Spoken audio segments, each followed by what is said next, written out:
Next question we have here. I think this is a really good question. It's a good question to see if you understand all the different bits and pieces here that it's asking you for. So an investor is expecting that federal funds rates are going to fall. Which of these investments would be the most appropriate? Which of these investments would be the most appropriate? So we have an investor here. They are expecting that the federal funds rate is going to drop and fall, whatever federal funds rate means. And then that investor is thinking about, well, what is one of the most appropriate investments I can make? And they give you a little selection here. So feel free to jump in here, pololev.com, Big Dog Ian, right? It's at the top here, right at the top of my screen. What do we think it is? Do we think it's T-bills, T-notes, T-bonds, or commercial paper? What do we think it is?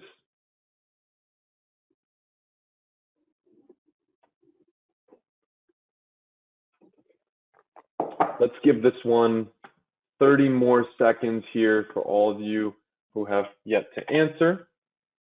30 more seconds.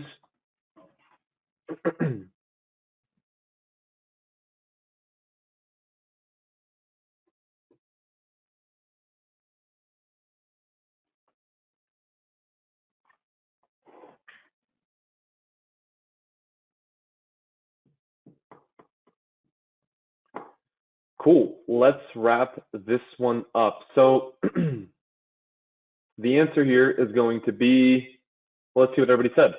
Oh, nice. We got a nice little split here. I love this. I love this a lot. So we got T-bills, we've got T-bonds, we've got commercial paper. The correct answer is going to be C, T-bonds. T-bonds. And here's why that is. So let's unpack this question here. And I'm going to actually really quickly type up some notes on the screen for all of you to see. So question is, for an investor is expecting the federal funds rate to fall, which of the following investments would be most appropriate? Firstly, let me ask everybody, we had commercial paper. We have commercial paper. What's the maturity on commercial paper? So they might ask you, commercial paper has a maturity of how many days? Feel free to type this one in here. How many days commercial paper maturity? So commercial paper is going to be, thank you, April and Dima. Yeah, 270. 270 is the maturity. Thank you, Janelle. 270 days maturity for commercial paper. So that's something that we're going to put back pocket and think about for this question. So for questions like this, where they have a bunch of stuff going on here, they're talking about the federal funds rate, they're talking about the rates are falling, then they have a bunch of different types of investments. I like to go piece by piece and step by step. So the question here is kind of like a puzzle. We're going to take the main points here, what we can pick out, we're going to try to piece it all together. So let's start off by taking some of the most critical points in this question. Firstly, they're talking about the federal funds rate, the federal funds rate. The federal funds rate for everybody, this is a market-driven rate, and it's interest that's charged between banks. So the federal funds rate is a market-driven rate, and it's basically the rate that banks are charging each other for borrowing money. So put simply, this is just interest rate. We can think about this as interest rate. So interest rate here is falling. Interest rate is falling. Got it. Okay. What else can we pull out from this question? Well, we have different types of securities. We've got bills, notes, and bonds. And by the way, we've got bills, we've got notes, and we've got bonds. What are the different maturities for these different debt securities? What are the different maturities for these different types of securities? And here's a little tip and trick for everybody. For bills, I like to think dollar bill, so $1. The maturity on a T-bill is 1 year. Notes are going to be in the middle, right? Kind of like when you think of all the notes that you stuff in your binder, they're right stuck in the middle there. This is going to be 2 to 10 year maturity. Bonds, finally, bonds are going to have a 20-year maturity. Thank you, April, very much. we're going to have 1 year, 2 to 10. Bonds can have 30 plus, 20, say 20 to 30. What's the maximum maturity time? Is it 30 years for a bond? Yes, 30 years. 30 years. Got it. 30-year bonds here, 2 to 10, 30 years for a bond. And so we have these different types of debt securities, and we want to piece together the overall question that it's asking you. What's the point that the SIE, that the regulators are trying to test here? Well, we know that interest rates are falling, and we're given different types of debt securities with different maturity days.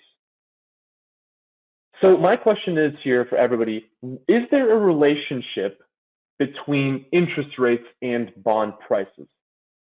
Any type of relationship that comes to mind?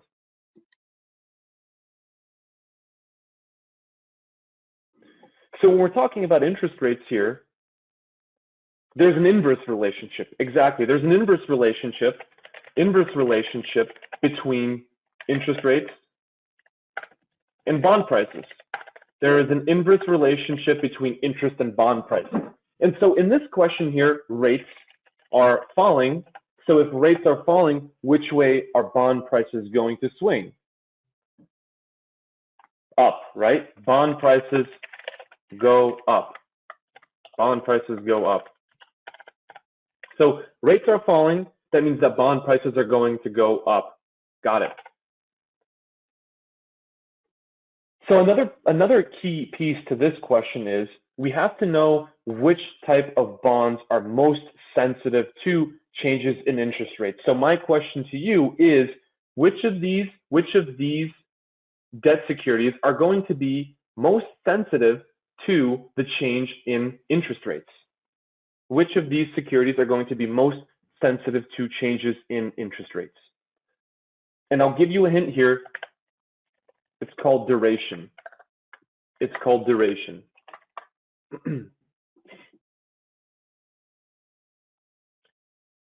Yeah, thanks, April. Appreciate it.